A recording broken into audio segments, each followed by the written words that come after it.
The sun began to set on the horizon of the desert-like, barren world of Tall 9. The once radiant sky turned into a cool shade of purple, casting long shadows over rugged rocks and endless dunes.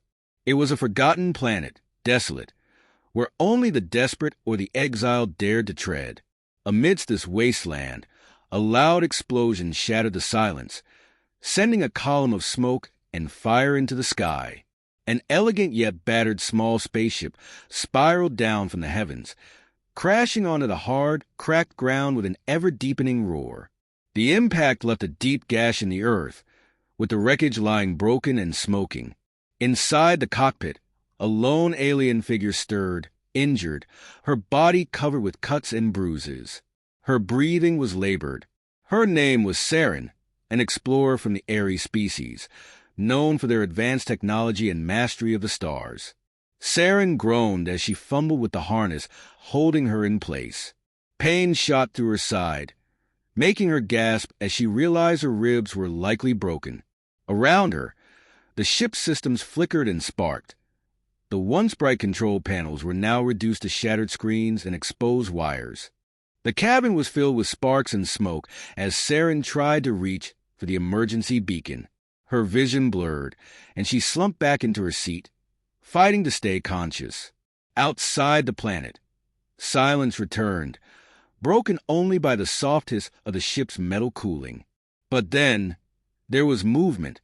A figure appeared on the horizon, cautiously approaching the wreckage. It was a human, a man named Ethan, a prospector and scavenger who had made Tall 9 his home. He was a solitary figure, his face weathered by years of harsh exposure to the unforgiving environment. His sharp, calculating eyes had spotted the crash from a distance, and curiosity pushed him to investigate. Ethan approached the wreck with a mix of curiosity and caution. He had discovered many things on this abandoned planet, but an alien exploration ship was a first. He knew the risks. Ares weren't known for their mercy, and if more of them showed up, he could be in serious trouble. Still, something compelled him to move forward. Perhaps it was a chance to salvage valuable technology, or maybe it was a faint hope of finding something worth saving. When he reached the cockpit, he saw Saren.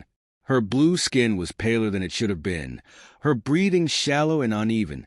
She was unconscious but alive. For a moment, Ethan hesitated. He knew he could leave her there and let nature take its course, salvaging the remains of the ship for himself.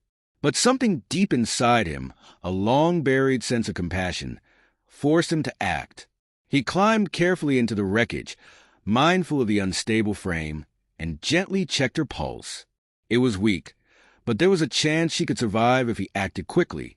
Without further delay, he lifted her from the wreckage, carried her in his arms, and began the trek back to his makeshift shelter.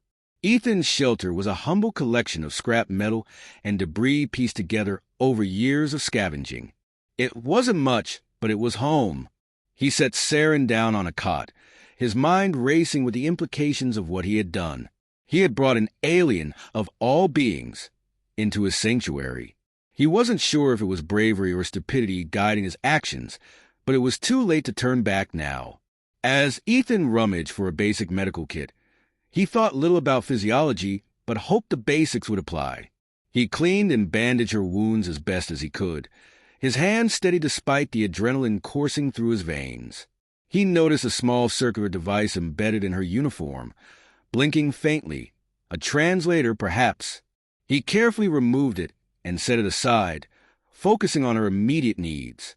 Hours passed as Ethan kept a close watch on Saren.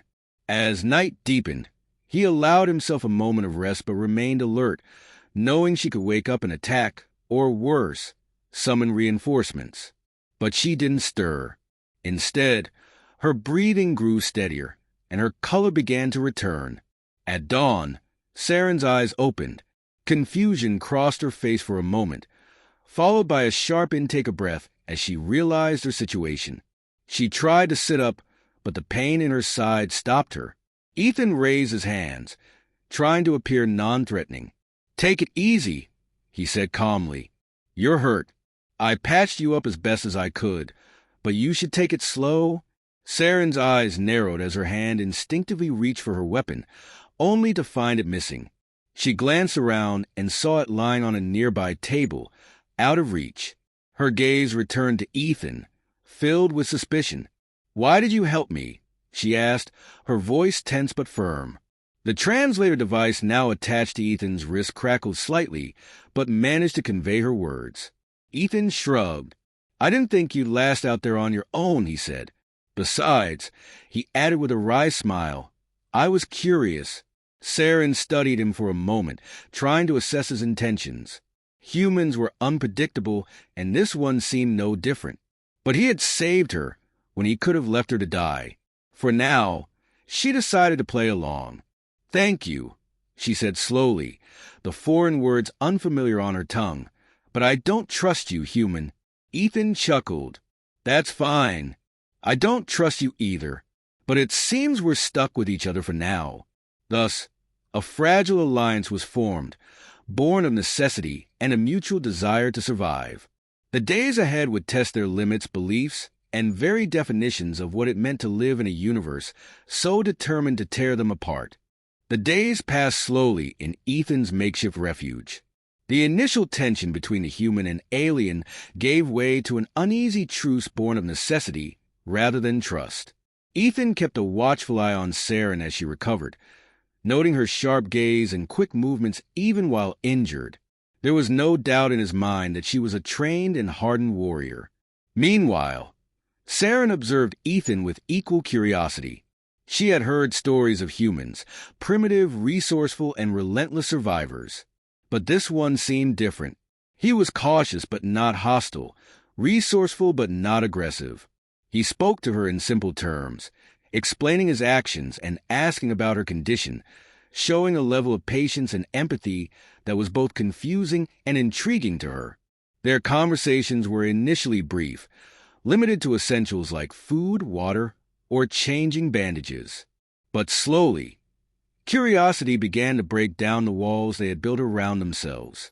One day, while Ethan was repairing a broken panel on the shelter's roof, Saren spoke. "Why are you here, human, on this dead planet?" Ethan paused, surprised by her sudden question. He sat back on his heels and looked at her. "Why am I here?" he repeated, as if considering the question for the first time. "I could ask you the same." Saren tilted her head, acknowledging the deflection. "I crashed," she replied bluntly. "My mission was to explore this sector for resources. But it's your turn. Why are you here, living in isolation?" "It's a long story," he said, his tone somber. "Let's just say I needed a fresh start, a place where no one could find me." Saren narrowed her eyes. "Running from something?" Ethan offered a weak smile.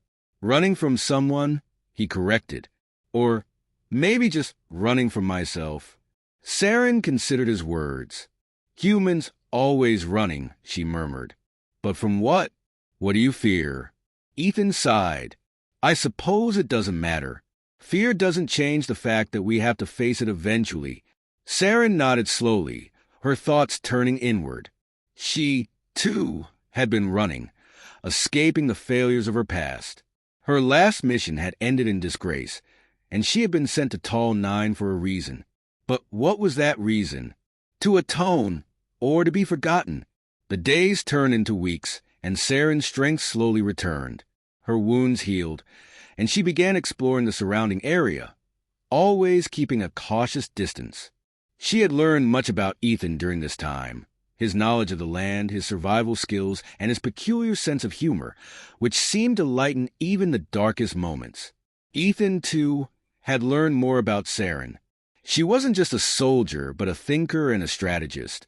Her knowledge of advanced airy technology fascinated him, and he found himself wanting to know more about her people, their customs, and their history. The once clear skies suddenly filled with dark, menacing clouds, and a strange hum filled the air. Ethan froze, his eyes scanning the horizon. "What is it?"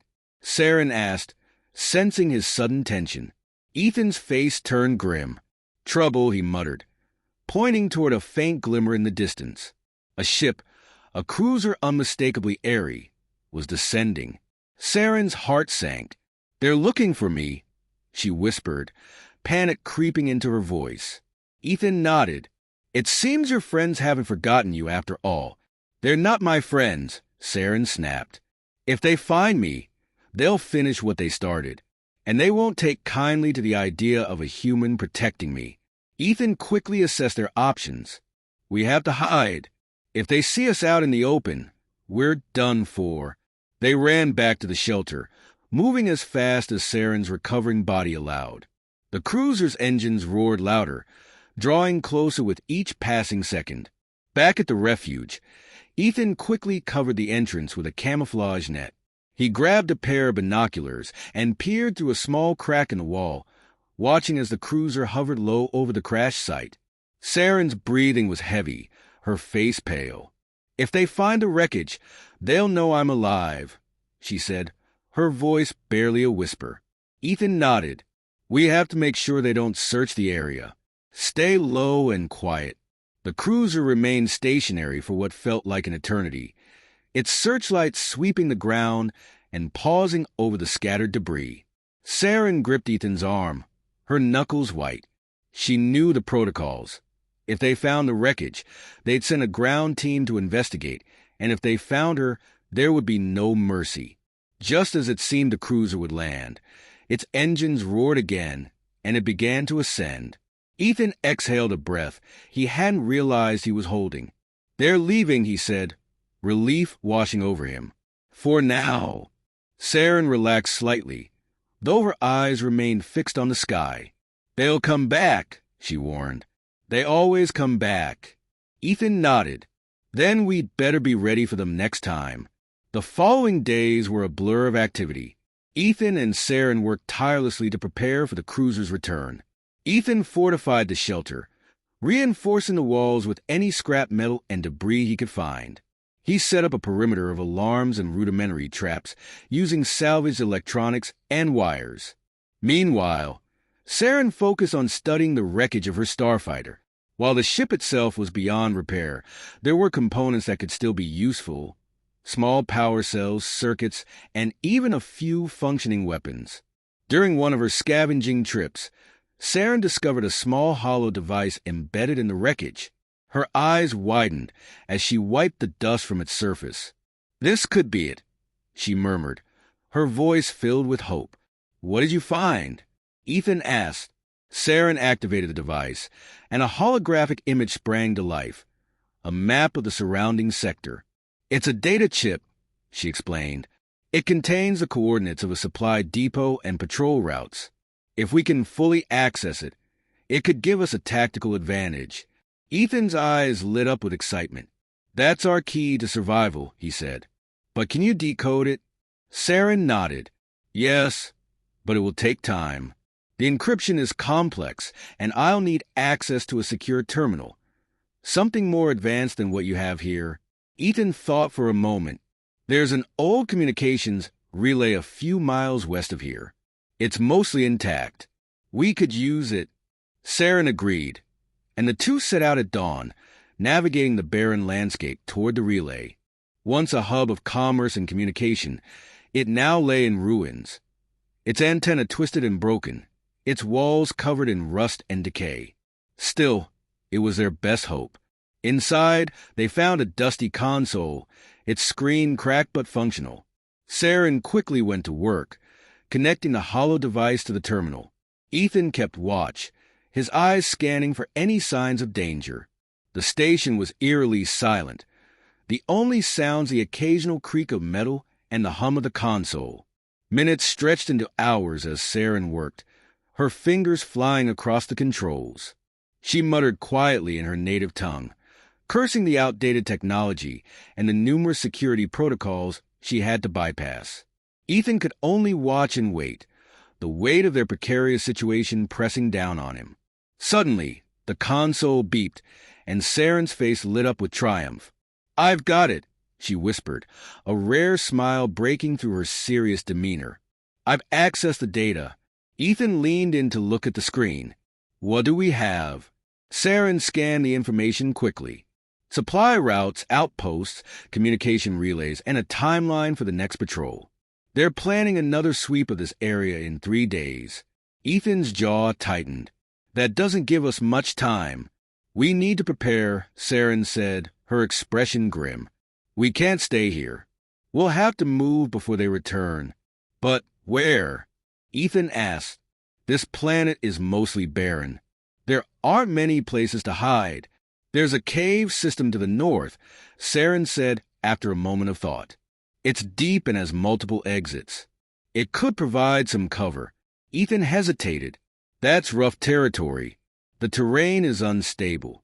It's better than facing a cruiser, Saren said with a faint smile.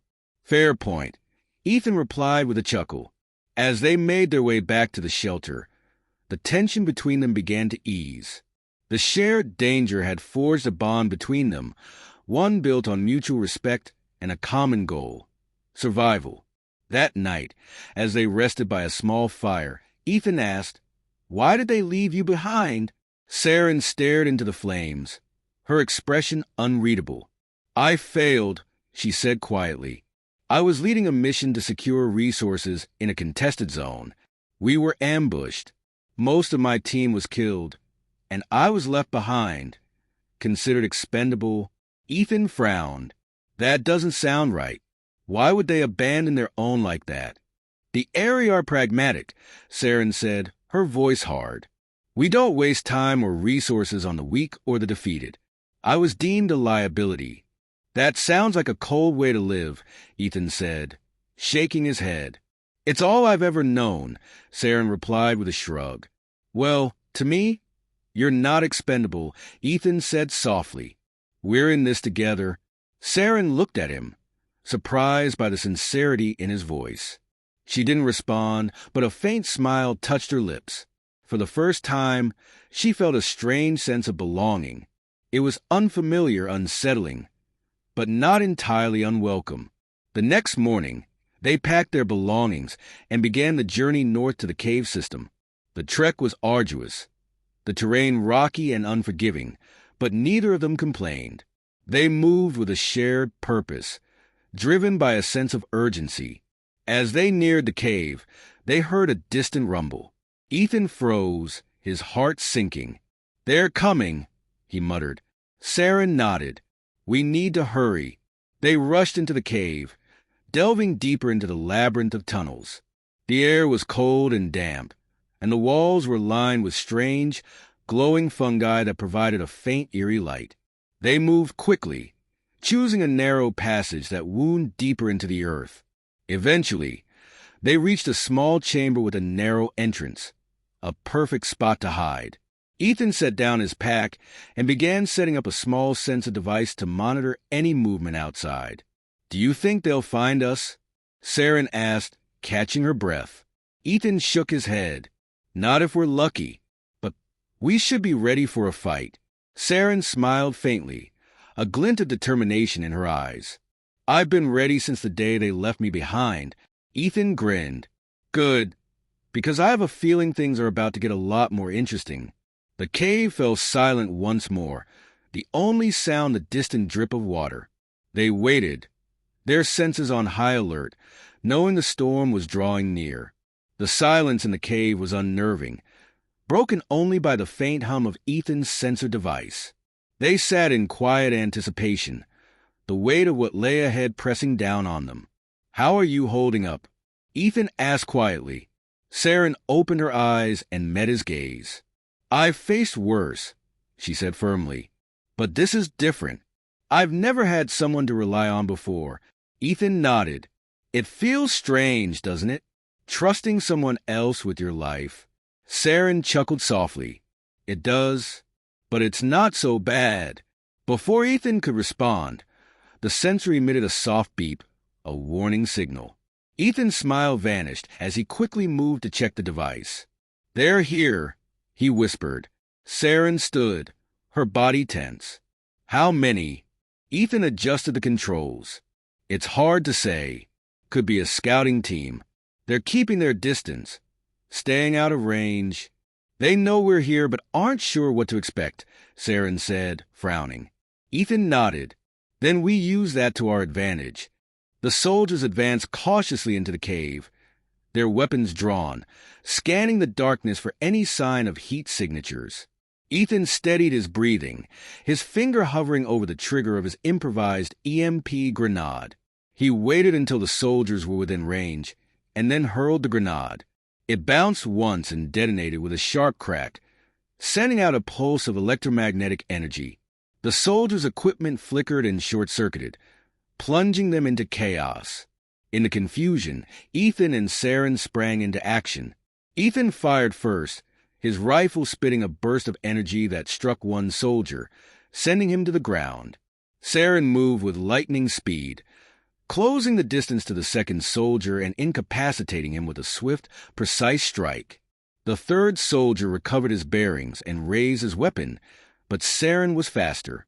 She disarmed him with a fluid motion and knocked him to the ground. In moments, the cave was silent again, the three soldiers either unconscious or immobilized.